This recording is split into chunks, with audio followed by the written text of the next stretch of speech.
Looking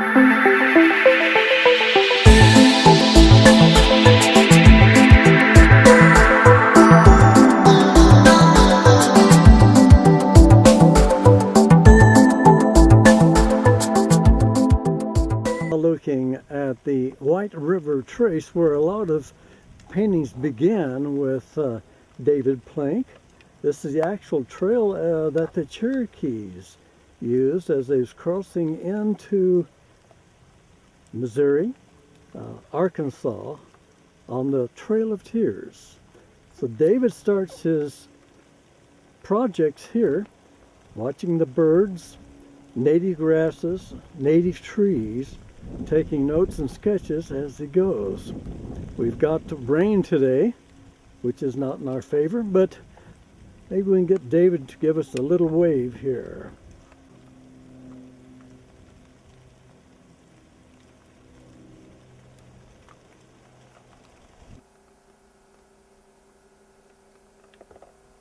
Welcome everyone. We're in the home and studio of Mr. David Plank, renowned artist from Salem, Missouri, with an interview today. So I want to welcome you, David, to the show, Spotlight on the Arts here at JCTV. Well, thank you. It's good to have you here in the studio and talking about birds especially. Yes, so David is renowned, well known for his birds, and we'll talk more about the birds and his artwork throughout the area, how that originates in his mind, and how he puts a painting together, etc., and many other questions that I'll enjoy throwing at him. I'd like to first, though, if you would, Dave, tell us a little bit about your history. You was born in Dent County. Yes. Just go ahead and let the viewers know a little bit about Dave, where he originated, etc. Okay. Both my families came in this area maybe in the 1820s and 30s, and from the Plank side came from Germany, and I also have a smattering of Native American Cherokee on my mother's side. And I have been interested in birds since I was old enough to remember. I think we never know quite why we're attracted to subjects, especially when they're young. And but it's been a passion all my life, and I've enjoyed living in this area. And as some of you may know, a branch of the Trail of Tears, White River Trace, went through this area, and it goes through an area that I spent a lot of time in sketching birds. And it after being in the Army 3 years out of high school, I even did a little sketching of birds in Germany on the weekends. I would get out. There was a evergreen forest outside the base, and I would go sketch some birds out there. And I did a couple of oil paintings, but I can't find those. They're here somewhere, I suppose, but that's the only birds I've done, except some I did for Franklin Mint that were outside North America. But it's been enjoyable living in the Ozarks. My subject matter is nearby, and everybody, I think, especially living in the country, likes birds. And the community has been very supportive of my efforts. They know basically when I started, and they continue to enjoy my work. And I am privileged to live here among the good people of Dent County. The artists are known in their community, so there's not really a big deal made of it. So a person gets outside this territory, that's where he becomes known. But your community, as you explained, if you will, how do they support you? Okay. Several years ago, the city itself had a David Plank Day at the Natural and Cultural Center here in town, and it was very nice. I appreciate that. Then a few years ago the Retired Teachers Association, their David Plank Day. It's they're very supportive, and I never think of myself as being a celebrity. I just do what I enjoy doing, but it's always nice to know that other people enjoy what I do and appreciate that. Now, Mr. Plank, have you been an artist all your life, or have you a background in teaching, instruction? No teaching. I haven't had any art lessons as such. As far as I remember, as a child, I always thought I was an artist. And looking back, we may have a film of some of my early work. I don't know why I thought I was an artist, as poorly done as they are. And it's a good thing we don't know sometimes the level of our talent. We probably would quit. As a matter of fact, I know of someone who saw an exhibit of mine and had painted it one time. And I had my early work, and they said if I'd known I could start at this early work and wind up today, I would have continued. But we never know that. So it takes a kind of inborn urge or desire to do something, art or otherwise, to really continue. Because if we were aware enough to know our skill level at a certain time, we would say no way. Well, what then would you say first inspired you? Was it basically like I feel sometimes personally with my artwork, it was more or less part of the genetics? Maybe it seems like some artists come from a line of artists, whether they be Native American or what have you, and we have an ability to recognize nature or fixtures or what have you, and we have a desire to put it on paper with a pen or a brush or what have you. So how was you first inspired? It just came to you? I think it just, I always attracted to birds. I mean, I just had a desire to see birds and desire to draw them. And I had just a pencil to start with, and I had crayons, and I have a early crayon painting, I guess you would call it, there. And but no, I think it just, it's not necessarily where you were born, because most everyone was raised on a farm here like I was, and they didn't become artists or bird watchers, basically. So I think it's probably inborn, and partly the environment you were raised in.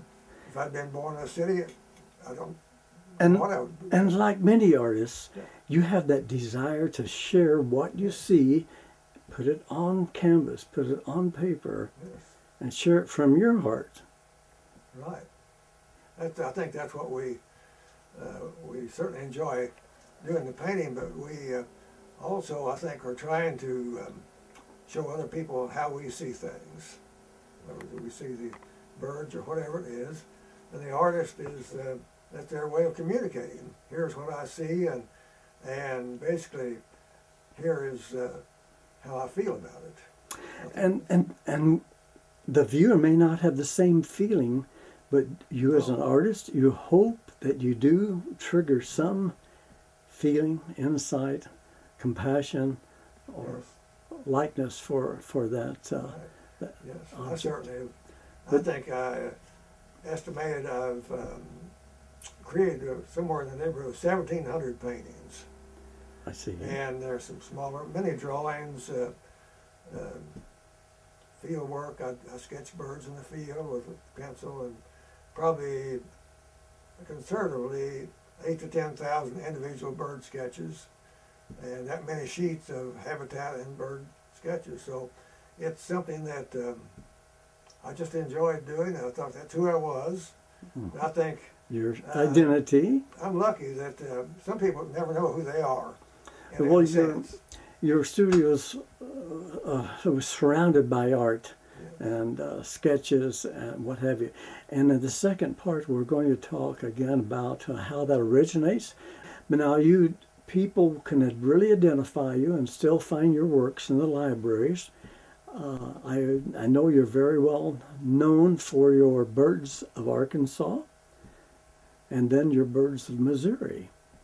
And you've been commissioned by by different organizations, what have you, and for works that can be exhibited throughout the years.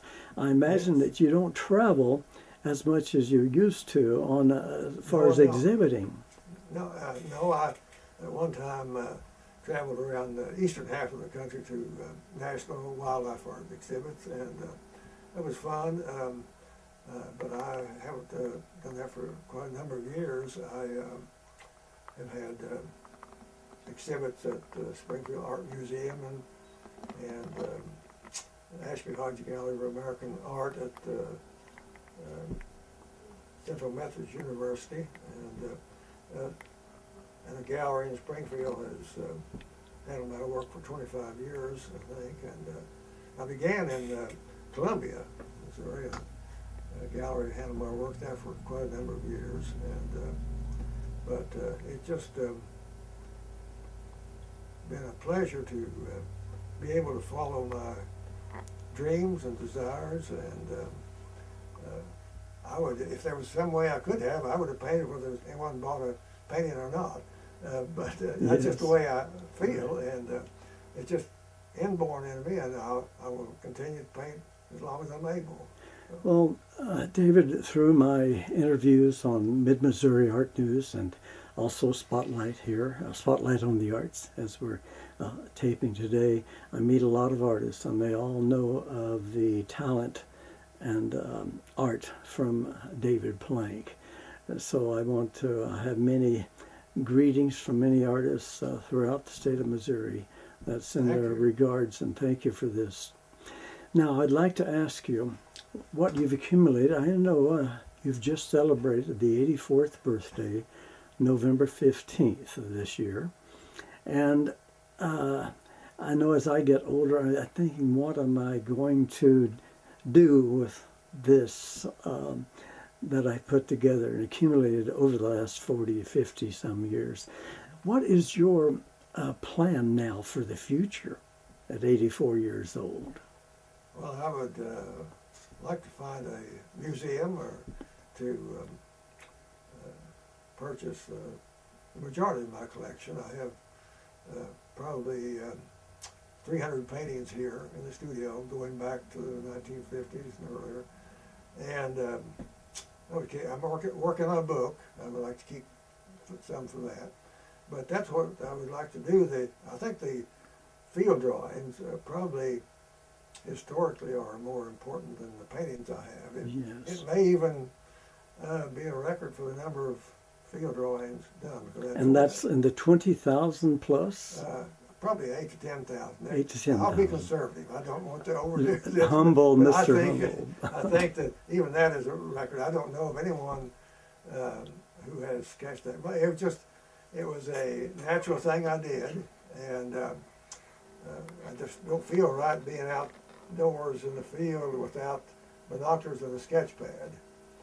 And it's just something I truly enjoy, and it's an inspiration to be out there. And then I try to do paintings, and watercolor is an ideal medium for this, is to try and show some of the emotion I have and how I see birds and their habitat. And I hope that having a desire to do subjective paintings, I'm not objective, mine are subjective, and I hope in that way I can bring joy to people who, even though they may be outdoors, don't have those same feelings, and love to see what someone else sees when they're outdoors, and how they present that.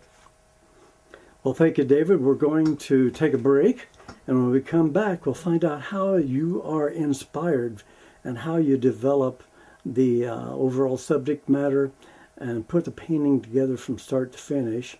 And look forward to taking a look at some of your fine works. Okay. So hang with us, Thank you. everyone. We'll be right back. Thank you.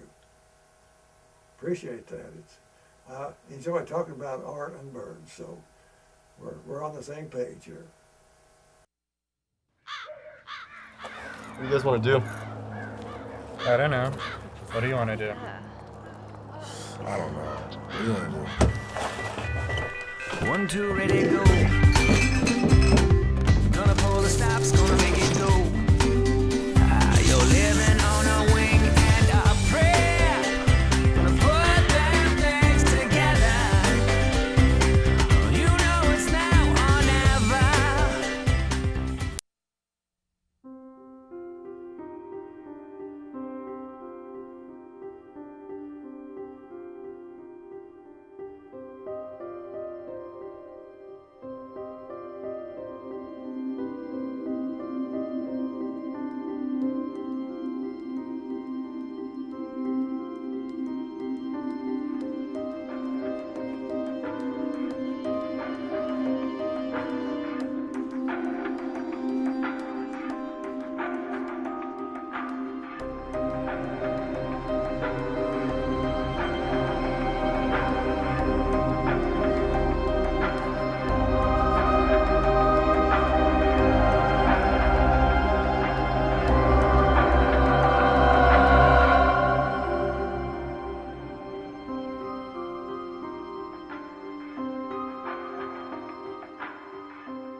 I'd like to show you some early work I did. This is probably in 5th, 6th grade, maybe even later, because I don't think I developed very quickly. And these are some birds I just drew outdoors and then did crayon drawings of them. And I have some common names here that people in their area call them, like bee martins, which is the eastern kingbird. That if you're a bird watcher, you know the eastern kingbird. That's my favorite bird, by the way. They nested in our yard in a large sycamore every year, and one year in a cedar tree where my studio now stands. And but they were a common bird then, and still one of my favorite birds. And over here is a 1959 painting. That is a couple of years after I got out of the Army. And I think this, these are some of the first watercolors I did. I bought a little pan of Prang watercolors from a 5 and dime store here in town, and found some good watercolor paper. And these are, this is the magnolia warblers and Parula warbler and white-crowned sparrow. This is done in 1966. Well, I was working in a newspaper for 11 years, and didn't get much painting done that time, but I did some, and this is one of the ones I did at that time. And I began seriously painting in 1973 when I retired from the newspaper, and have continued ever since. And we'll go to some newer ones here, or first I'd like to go to some field drawings I do and go up to the process of painting. My paintings began with field sketches, and as I said maybe before, I probably have 8,000 to 10,000 individual drawings of birds, and these are done in the field through binoculars. I look at the bird for a little bit, and it takes a few seconds to do the sketches there. I'm trying for poses that are typical of that particular bird, because when I do a painting, I want to have an authentic pose and shape for that bird. And it's just an automatic thing I do. I never thought about any other way of getting my information. When I was growing up, I didn't have a camera that would be suitable for photographing birds, and it was easy to go out and sketch them, and I just don't feel right with being out without binoculars and a sketch pad. And these are swamp sparrows here, and as I say, these are come down in the fall, and I've sketched these out in the White River Trace and here on my property. And over here is the slate-colored junco, or the common name of snowbird, and they are now here, of course. And these are studies that when I decide on a painting, I always go back to these and look through and see what would pose would work best in the particular painting I had in mind. The next step would be to enlarge those field drawings. And this is the way it looks here. I may overlap several and just do those quickly at life size. And I just look at the field drawings and do those. And then I may do a complete drawing and fill in the shapes, colors. But I don't do that on all of them. Anyway, this is my process. And then the next item I'll show you is the final process going from a drawing to a painting.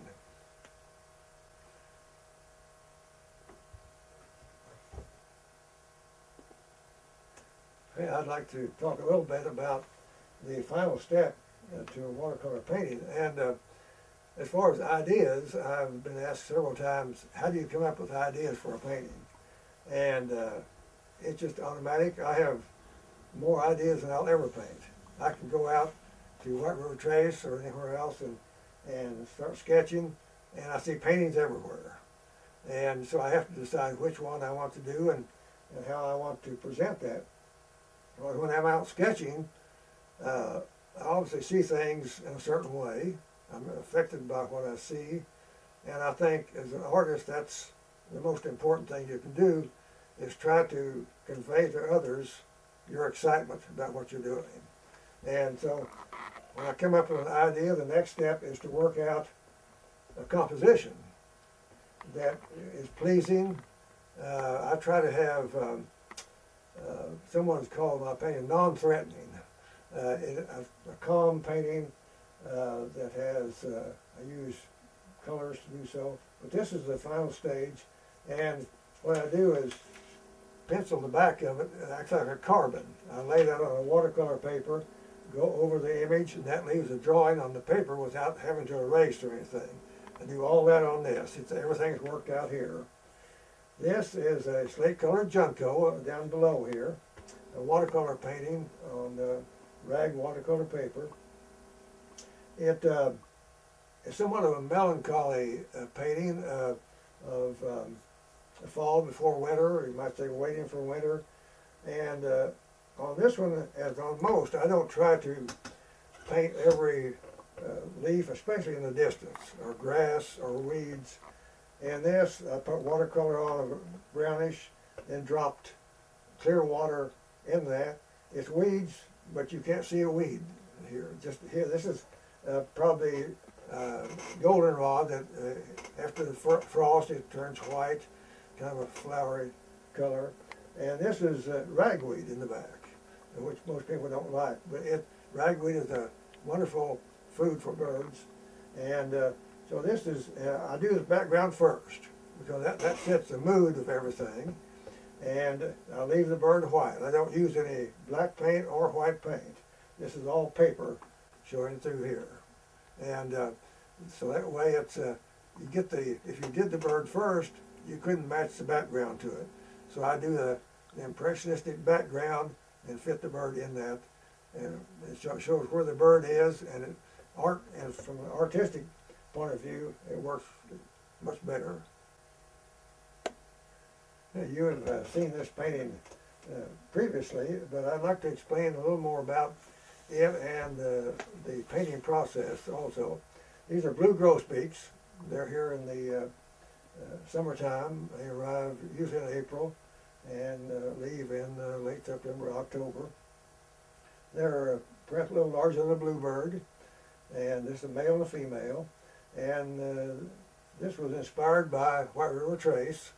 And here again, I've got the flowers, but the background is, you don't see weeds or grass. It's just a watercolor on that. And watercolor is excellent for layering one color over a dry color. And so that's the way I do that. And I tilt perspective a little bit. This is tilted so that in songbirds, I don't like to show much sky. I think, especially blue sky, I love blue skies, but not in a painting. I try to, and here in the Ozarks though, I usually don't have to tilt perspective too much. We have enough hills here that you don't have the sky behind it. But this painting probably took 8 or 9 hours. It's watercolor is a rather fast process. It can be, or you can be very meticulous and work for a month on one probably. But I like to finish one while I'm inspired by that particular theme that I'm working on, and so I enjoy watercolor. It's some people are very intimidated by watercolor, but I think it's an excellent medium for me, especially for birds. This is a white-throated sparrow. It's one of our native sparrows. I think many people who aren't bird watchers, when you mention the word sparrow, they think of English sparrows. But a lot of these native sparrows have beautiful songs, especially this one. This is a white-throated sparrow, and it has a beautiful haunting song, especially in the spring. It's kind of a, let's say, haunting that you can't quite put your finger on the emotion, and to kind of carry that theme, if you'll notice, a lot of these are indistinct. I've got logs here, some sand, and different things that you can't really put together exactly where they are.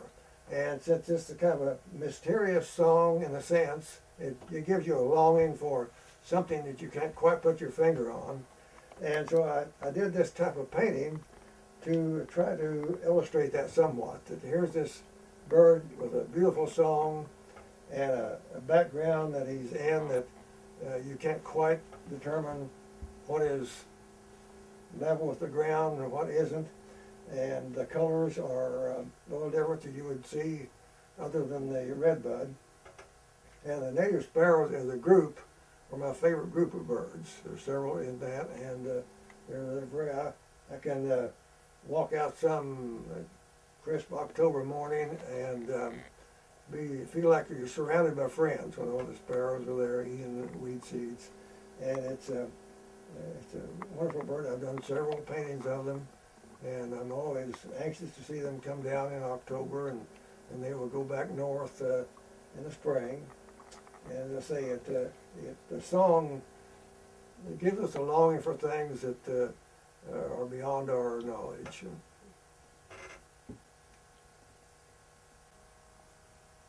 This is the slate-colored junco, and many of us grew up calling them snowbirds because a lot of times we see them during the first snow, although they're here now in early November. They usually arrive in mid-October, and they're a member of the sparrow family, but they're not colored like most sparrows. They spend the winter in the northern states in Canada, and this is a male and female. This is from White River Trace Conservation Area, an area that about 2,200 acres. It's owned by the Missouri Department of Conservation, and it's a wonderful area that, especially for bird watchers, anyone else, maybe hunters who like to hunt bobwhite and so forth, but it's a wonderful place. And the primary inspiration behind this was to work out how to do birds and white birch against white snow. And so these are, if you saw these birch in a natural setting without snow, they would be white. That's how you would see them. But against the snow, they're not as white as snow. So it was an interesting project to make the snow and some of the brown grass that shows through it, the gray sky, and the white birch with the juncos. And I really enjoyed doing that, and one of my favorite paintings. Probably 26 years ago, I was sitting at this easel trying to work out some little small thumbnail sketches for paintings of a red-tailed hawk, I believe it was. And I don't know exactly what happened, but an idea came to me: how would geometric background be with a bird? And so I began working on that, and this is one of my later ones. It's of a barn owl, and my theory behind this sort of painting is that I just enjoyed the geometric shapes. I first started out with several freehand shapes behind the bird. I thought, well, if it's going to be geometric, it should be really sharp. So now I tape the edges, and I've come to the point of using 3 overlapping triangles. And where they overlap, which you would sometimes think would be dark, I leave that white, and it gives somewhat of a depth to it beyond here. Also, one of the ideas I had is to have a bird posed as if it was outdoors and unaware of the geometric shapes behind it. And I think that's important, because if you did a bird that was in an agitated shape or something, it just wouldn't be the same. I paint them in a calm mood, and they have no idea about the geometric shapes behind them. And I think that's and I like the really clean aspect of. I've created probably 25 to 30 of these, and I will go maybe 3 or 4 years without doing any at all, and then maybe do 2 or 3 in a year. So I've painted just about as many as the years I've been doing this. Here's one more of that type of the geometric backgrounds, and this one I put really the darkest dark I've used, I think, on paintings. And this is a cripple talk, and here again he's unaware of all this shape behind him. And I do the same as I do with the natural backgrounds. I do the background first, leaving the bird white, and there again you can make the color of the bird blend with what's behind them. And the first I do is just sort of very light color, and with the tape here, have to let that dry, and you tape it off gently because you don't want to mess the paper up, and then eventually get to the. It's fun to do now and then. I wouldn't want to do this all the time, but it's I think the most bird watchers that I've seen around the show, they don't particularly care for this type of painting, and so I haven't shown these often. I did show them at the Springfield Art Museum, but I think most people are a little shocked when they see a bird outside its natural habitat. But I enjoy doing these. I think it's rather unique, probably. I've enjoyed this. I'd like to thank JCTV Spotlight on the Arts and Rick J for coming to my studio and interviewing me. I've enjoyed it, and I hope he comes again, and I hope that maybe I've inspired other artists to look at things a little differently, whether it's birds or something else, and that people have to have something to say through art. I think that's important. But thanks again for being here, and I've enjoyed it. Thank you.